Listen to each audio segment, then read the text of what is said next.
They used to say I was lucky. Lucky to be born into a wealthy family. Lucky to have parents who owned factories, properties, and influence. Lucky to be the eldest son. But luck never once stood beside my bed when I needed it. From the moment my younger cousin Aaron entered our house, everything shifted.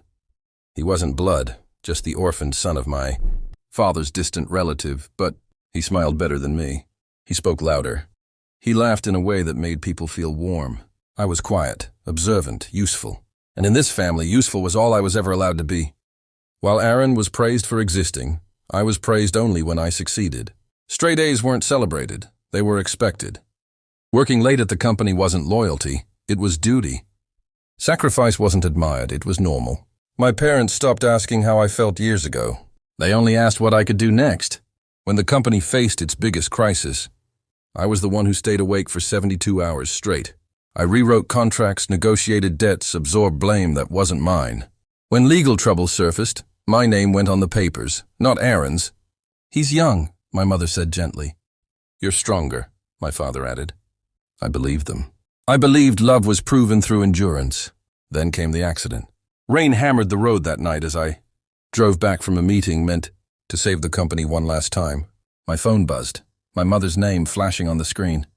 "Did you sign it?" she asked. "Yes," I replied, exhausted. "Good. Aaron needs stability right now." That was the last thing I heard before headlights blinded me. Metal screamed, glass shattered, and the world went silent. I didn't wake up in a hospital. I woke up in darkness, floating, watching. I saw doctors rush in. I saw my body still and broken. I saw my parents arrive and stand far too calm. My mother cried, but only briefly. My father sighed like someone inconvenienced. Then came the words that shattered me far worse than death. "At least Aaron is safe," my mother whispered. No one said my name again. At my funeral, people praised my contributions. My parents stood tall, composed, already planning the future. Aaron stood between them, dressed in black, head bowed. But I saw it. Relief. Within weeks, my room was cleared. My name removed from company documents. My portrait replaced. Aaron was announced as the true heir, the son they chose. And just like that, I was dead twice. But fate wasn't finished with me. Pain surged. Darkness cracked. And I gasped. I woke up in my bed, my old bed. Rain tapped against the window, gentler this time. My phone buzzed on the desk. The calendar showed a date from 3 years ago. Before the accident, before the sacrifice, before I died unloved. My hands trembled as understanding settled in. They had abandoned me after my death. This time, I wouldn't wait for it. I looked at my reflection in the mirror, eyes sharper, heart colder, resolve unbreakable. "I won't save you again," I whispered. And somewhere in the future, a fake heir was smiling, completely unaware that the real one had returned. Chapter 2. The Fake Heir's Rise. The house felt smaller than I remembered. Same walls, same furniture. But now I could see everything I had ignored before. I sat at the dining table the next morning, quietly eating breakfast, while my parents spoke excitedly across from me about Aaron. "He handled the investors well yesterday," my father said, pride heavy in his voice. "He's finally growing into his role," my mother added with a smile. My role, the one I had died for. Aaron walked in late, hair perfectly styled, suit sharp, confidence effortless. He greeted my parents warmly, then glanced at me, just for a second. In that glance, I saw something dangerous. Not gratitude, not guilt, calculation. "Good morning, brother," he said, placing a hand on my shoulder a little too firmly. Brother. The word felt like poison. In my past life, this was where I smiled. Encouraged him, protected him from pressure. I would guide him, correct his mistakes quietly, let him shine publicly. This time, I lowered my gaze and said nothing. Weakness is a language people understand quickly. At the company, the shift was already happening. Aaron sat in meetings I once led. Executives nodded at his words, even when they were shallow. Documents passed through his hands unsigned by him, reviewed secretly by others, by me, because they still needed me. They just didn't want to acknowledge it. "You'll assist Aaron for now," my father told me in his office. "He needs guidance." I bowed my head slightly. Of course. Inside I smiled, because guidance was exactly how I would end him. Over the next weeks I worked silently. I let Aaron take credit for my strategies. I allowed small mistakes to slip through, never fatal, just visible enough. I watched who supported him and why. Money trails, secret meetings, private favors. Aaron wasn't brilliant. He was backed, and backing always came at a price. One night, I stayed late, reviewing security logs from the finance floor, something no one thought to restrict from me yet. That was when I found it, a private account, offshore, registered under a shell company tied to Aaron's personal assistant. My fingers froze over the keyboard. In my past life, this account had destroyed me. They had blamed me for it. I remembered the interrogation room, the accusations, my parents' silence. This time, I saved everything. Screenshots, transfers, signatures, evidence that would one day make the word heir burn his throat. At home, my parents praised Aaron more each day. They never noticed how I ate alone, never noticed how I listened. They thought I had accepted my place. They were wrong. Late one night, I stood in the garden, rain misting the air, looking up at the dark windows of the house I once died protecting. "I won't beg this time," I said softly. "I won't warn you." Somewhere inside, the boy who wanted love finally disappeared. What remained was a man who understood power, and power didn't scream. It waited. Chapter 3. The First Crack. Regret doesn't arrive loudly. It begins as confusion. I noticed it first in my mother's eyes. She stood in the hallway one evening, holding 2 cups of tea, one for Aaron, one for me. She hesitated, looking between our doors before walking toward his room. Then she stopped. She looked back at me. "You're still working late every night?" she asked. I nodded calmly. "Yes, Mother." Something flickered across her face. Not concern, not pride. Uncertainty. In my past life, she never asked. At the company, Aaron's confidence began to crack. A presentation went wrong. Not disastrously, just enough. Numbers didn't align. Projections clashed with reality. Executives exchanged glances. Aaron laughed it off. Minor oversight. My father glanced toward me instinctively. I met his eyes, quiet, unreadable. That night, he called me into his office. "Review Aaron's recent decisions," he said, rubbing his temples. "Just to be safe." Just to be safe. The same words he never used for me before I died. I reviewed everything, and I fixed nothing. Instead, I prepared comparisons, side-by-side reports, past growth under my strategies, present stagnation under Aaron's leadership. No accusations, no emotions, just truth. When my father read them, his silence lasted too long. "You're saying Aaron isn't ready," he said finally. "I'm saying the company is bleeding quietly," I replied. That night, he didn't sleep. At home, the air changed. My mother began asking my opinion against small things. My father listened when I spoke. Aaron noticed. He cornered me in the garage. "You've been talking," he said, voice tight. "Careful. Don't forget who they chose." I smiled gently. "They chose you," I said. "I never said they wouldn't regret it." His face hardened. Days later, the board demanded answers. A delayed deal. An investor withdrawing interest. Whispers of mismanagement. My father stood at the head of the table, looking older than I remembered. "Who handled this account?" Someone asked. Aaron hesitated. Everyone looked at him. Then someone else spoke.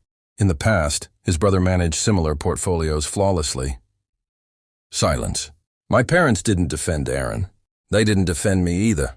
But they listened. That was enough. That night, my mother knocked on my door. She hadn't done that in years. "You've changed," she said softly. "I grew up," I replied. She looked like she wanted to say more, but couldn't. Regret was forming now. Slow, sharp, irreversible. And Aaron? He was beginning to realize something terrifying. The fake heir only shines until the real one stops protecting him. Chapter 4. The Fake Heir Panics. Power doesn't disappear all at once. It leaks. Aaron started arriving earlier than everyone else, staying later than necessary. Desperation disguised as dedication. He spoke louder in meetings, interrupted more often, smiled too much. Everyone noticed. No one said anything. That's how downfall really begins. The mistake came quietly. An acquisition Aaron rushed through. Too fast, too eager to prove himself. The numbers looked fine on the surface. But the deeper layers told a different story. Hidden liabilities, inflated assets, a legal gray zone no one wanted to touch. I saw it immediately. I said nothing. 2 weeks later, the deal collapsed. Publicly. Investors pulled out overnight. News outlets ran polite but damning headlines. Leadership miscalculation raises questions. At breakfast, the house was silent. Aaron barely touched his food. My father folded the newspaper slowly, his knuckles white. "This was your call," he said. Aaron nodded, throat tight. "Yes, but You assured us," my father interrupted. The word assured landed like a verdict. That evening, the board convened an emergency meeting. Aaron presented excuses. Market conditions. Unforeseen risks. Bad timing. Then my father turned to me. "Your assessment?" All eyes shifted. I stood calmly. "The risk was visible months ago," I said evenly. "The due diligence was rushed." Silence. No anger. No accusation. Just truth. After the meeting, my mother found me alone in the garden. "I didn't know you understood the company this deeply," she said. "You never asked," I replied. Her eyes filled, but no tears fell. She was beginning to understand what they had lost the first time. Aaron confronted me that night, rage finally cracking through the panic. "You want my place," he hissed. "You think this makes you better?" "I never wanted your place," I said calmly. "I wanted mine back." He laughed bitterly. "You already died once," he snapped. "They chose me." I looked at him, really looked. "They chose you," I agreed. "But they're remembering me." The next morning, my father announced a temporary change. "Until further notice," he said to the executives, "all strategic decisions will require joint approval." Joint. Aaron's jaw tightened. My name was officially back in the room. That night, alone in my study, I felt something unfamiliar. Not revenge. Not satisfaction. Control. The fake heir had panicked. And panic always reveals the truth. Chapter 5. The Parents' Regret. Regret doesn't arrive loudly. It seeps in during quiet moments, when there's no one left to blame. My mother started lingering near my office door. She never knocked. She just stood there listening. Sometimes she walked away before I noticed. Sometimes she didn't. That was new. At dinner, my father spoke less. He watched more. Watched how executives deferred to me without realizing it. Watched how reports began landing on my desk first. Watched how Aaron struggled to maintain authority that no longer came naturally. Power was shifting again. This time without announcement. The breaking point came with the audit. An external review, routine officially. Unofficially, it was a test. Aaron failed it. Not dramatically, just thoroughly. Missed signatures. Overlooked clauses. Decisions made without consensus. Nothing criminal. Everything careless. The auditor requested a private follow-up with me. When I entered the conference room, my parents were already there. So was Aaron. The tension felt heavier than the air. The auditor spoke calmly. "There's no fraud," he said. "But there is a pattern of rushed leadership." He turned toward my father. "In contrast, the strategies proposed by your other son show long-term stability." Other son. Not advisor. Not consultant. Son. My mother's breath hitched. She covered it quickly, but not fast enough. She finally looked at me the way she used to. Before everything ended, that night she came to my room. Actually knocked. "I thought losing you once was punishment enough," she whispered. "I didn't know choosing him would make it worse." I didn't answer. "Because some realizations don't need forgiveness to hurt." She sat beside me. "You were always quiet," she said. "We mistook silence for weakness." I looked at her gently. "No," I said. "You mistook comfort for truth." Her tears finally fell. Not loud, not dramatic, just honest. Aaron didn't sleep that night. I knew because he paced the hallway until dawn. Fear had replaced arrogance. The fake heir finally understood something terrifying. He wasn't losing because I was attacking. He was losing because I was being remembered. At sunrise, my father called a private meeting. Just the three of us. No lawyers. No board members. Family. "I made a decision years ago," he said. "I thought it saved this family." He paused. I was wrong. Aaron's face drained of color. My father turned to me. "I don't know if I deserve another chance with you," he said. "But the company and this family need the truth now." I met his gaze. This wasn't victory. This was reckoning. Outside, the city woke up. Inside, everything they built on a lie began to crack. Chapter 6. The Fake Heir's Last Stand. Desperation changes people. It doesn't make them smarter. It makes them louder. Aaron stopped pretending after that morning meeting. The calm arrogance was gone. What replaced it was sharp, restless energy. He began calling meetings without notice, signing approvals without review, reversing policies just to prove he still could. Power, when slipping away, becomes reckless. Employees noticed first. Whispers traveled faster than memos. He's panicking. He's trying to rush something through. Why is he avoiding the board? The same people who once admired him now stepped carefully around him. Fear has a smell. He confronted me that afternoon, cornered me near the elevator. You think you've already won? He hissed. This company was built for me. I met his eyes. No, I said quietly. It was built despite you. That was when he snapped. He launched a proposal that evening. Emergency restructuring, asset liquidation, executive authority consolidation under his name. He framed it as protection. It was a grab. The board session was scheduled for the next morning. He worked through the night, preparing numbers, altering timelines, exaggerating risks. What he didn't know was that I'd already prepared the truth. When the board convened, tension filled the room. Aaron spoke first. Fast, forceful, too confident. Charts flashed. Warnings were shouted. This is our only move, he insisted. Then he looked at me. You've been quiet all morning. Any objections? I stood, calmly.